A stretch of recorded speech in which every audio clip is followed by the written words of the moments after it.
The Epstein files didn't reveal one list. They revealed 4 different kinds of names: people connected, people charged, people merely mentioned, and names the public still hasn't seen. Understanding that difference changes the entire story. So 3 million pages of documents, 180,000 images, and 2,000 videos. More than 3 million pages, 2,000 videos, and 180,000 images. Before the files, before the controversy, there was Jeffrey Epstein himself. Born in Brooklyn in 1953, Epstein began as a teacher before moving into finance. By the 1990s, he presented himself as a financial advisor to wealthy clients.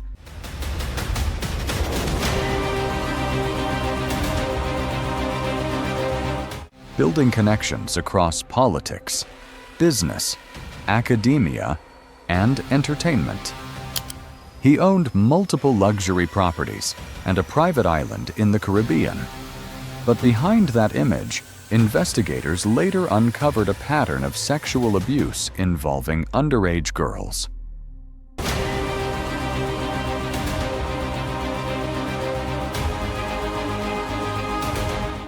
In 2008, Epstein reached a controversial plea agreement in Florida and served a short jail sentence.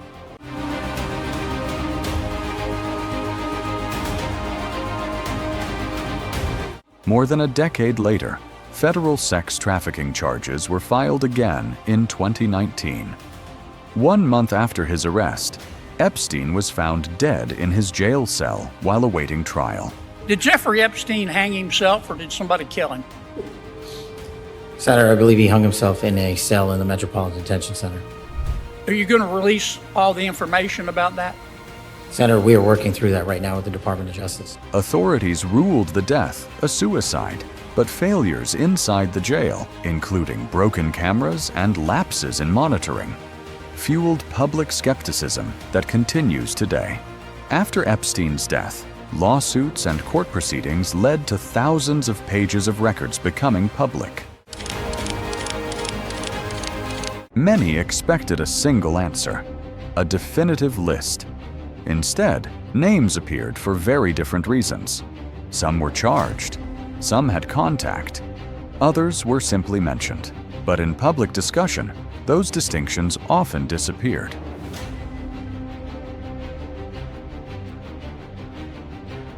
The first category is the smallest. Individuals charged or convicted in rather than social records. The most prominent example is Ghislaine Maxwell, convicted in 2021 for recruiting and grooming victims connected to Epstein's operation.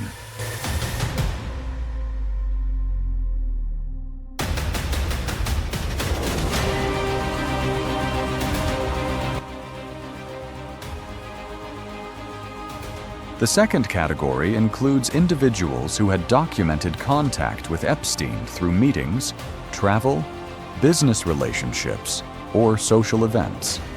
In many cases, those named denied knowledge of Epstein's crimes, and no criminal allegations were made against them.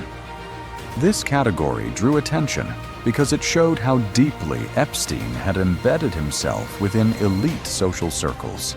Bill Clinton, Prince Andrew, Donald Trump, Bill Gates, Ehud Barak.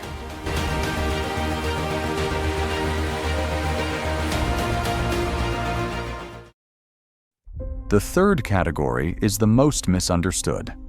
Some names appear in the files simply because they were mentioned in emails or conversations, sometimes by Epstein himself.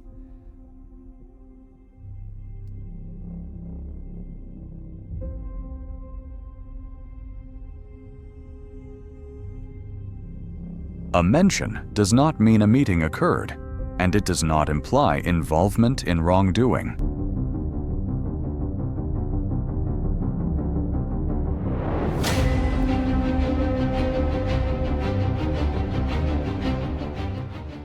But once documents became public, These distinctions often blurred. Elon Musk, Stephen Hawking, Mohammed bin Salman, Narendra Modi, Naomi Campbell.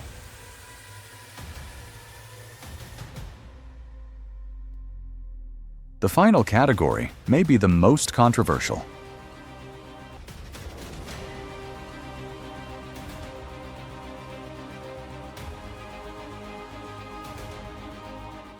Names that remain redacted or withheld from public release.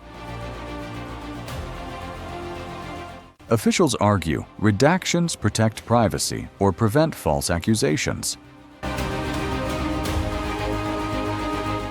Critics argue incomplete disclosure fuels mistrust and speculation. Without full visibility, unanswered questions remain.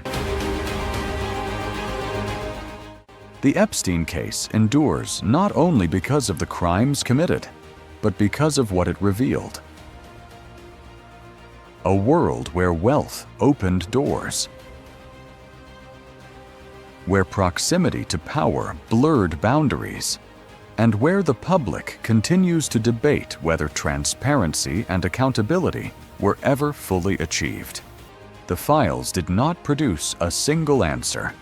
Instead, they revealed a system, one that continues to raise questions long after Epstein himself is gone. So the real question remains, was the story about who appeared in the files, or about why the full story still feels unfinished?